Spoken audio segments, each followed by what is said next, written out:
So I'm Elise, I'm a registered music therapist, and I studied sound and music technology at DBS, finishing in 2013.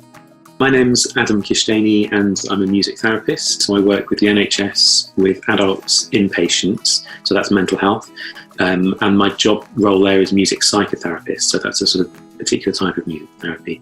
And then I teach on the music therapy MA at the University of the West of England as a lecturer. My name is Connor O'Brien and I am finishing up my 3-year part-time master's now to become a trained music therapist.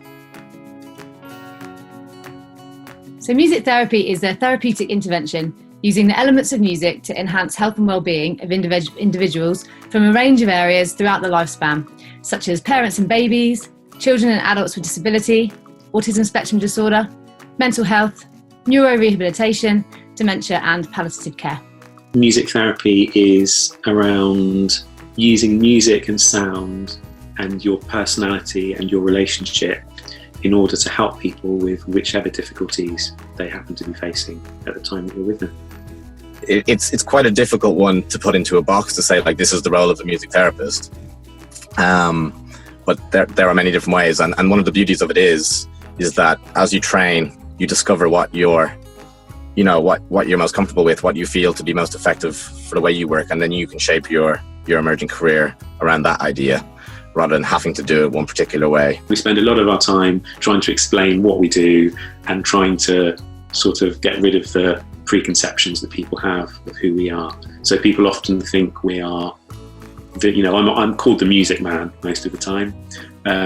They often think that we're coming in to teach people, particularly in an education setting. They might think we're coming in to teach their children. And people think that we're there because it's a fun activity, but actually we are therapists and we're there to sort of meet the needs of the people that we're working with. Overall, I'm a people person. I love people. I love the way people interact with each other. I think my favourite thing in life is playing music with other people. I love the feeling you get when you communicate through music. There's so much that happens when you're playing and making music, which goes way beyond words. I think it's potentially the diversity, the diversity, the flexibility. Even when you're working, even just with one patient or one client, you never quite know what's going to happen.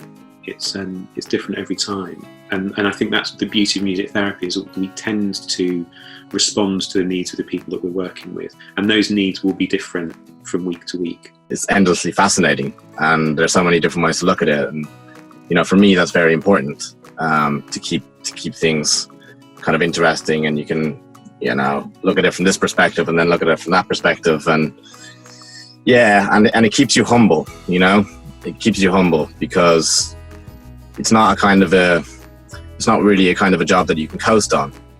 And I think, for me, I suppose personally, it's like, if the opportunity is there to kind of like kick back a little bit and take the foot off the gas, in a way it can happen. Whereas with this, you're working with people, and, because of that kind of respect for people, you don't really allow that to happen. So, I think it's not only is it good, not only can you sort of provide a space to make a meaningful difference, it actually can be very good for yourself as well. So it's for that reason it's a privilege. Yeah.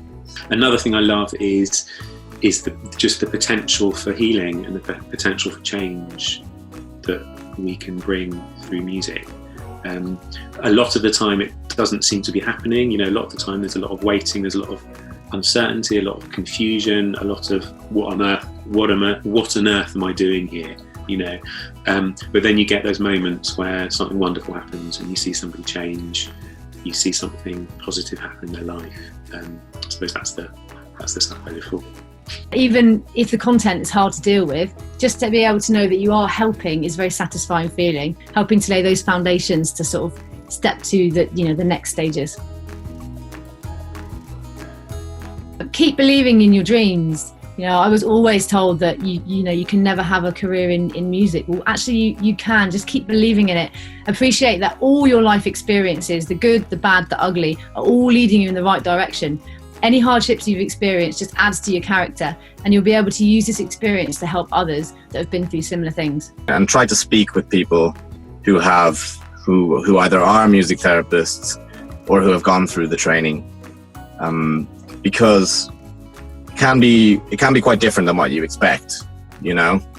Like, you do need to kind of deconstruct your idea of what music is as a music therapist, and a lot of times the music of music therapy may not be particularly aesthetic, you know? It's quite often sounds, you know, it's not something that you would want to put on the record player, for instance. So, and you know, I think quite a lot of people struggle with that, you know? Music is this kind of beautiful sounding thing for us, you know, that we listen to. But it can also be this sort of form of communication, and that's what you sort of learn. The thing that you need to be comfortable with, and that will certainly equip you further with when you do the training, is improvisation.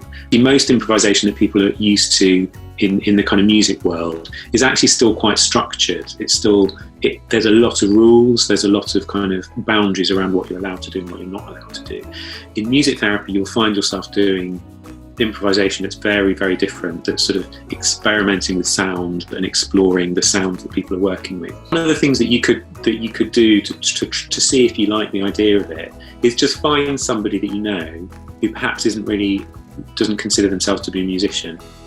Sit at a piano with them and just encourage them to play something, and then play along with them and see where you go with it. And you can never stop learning.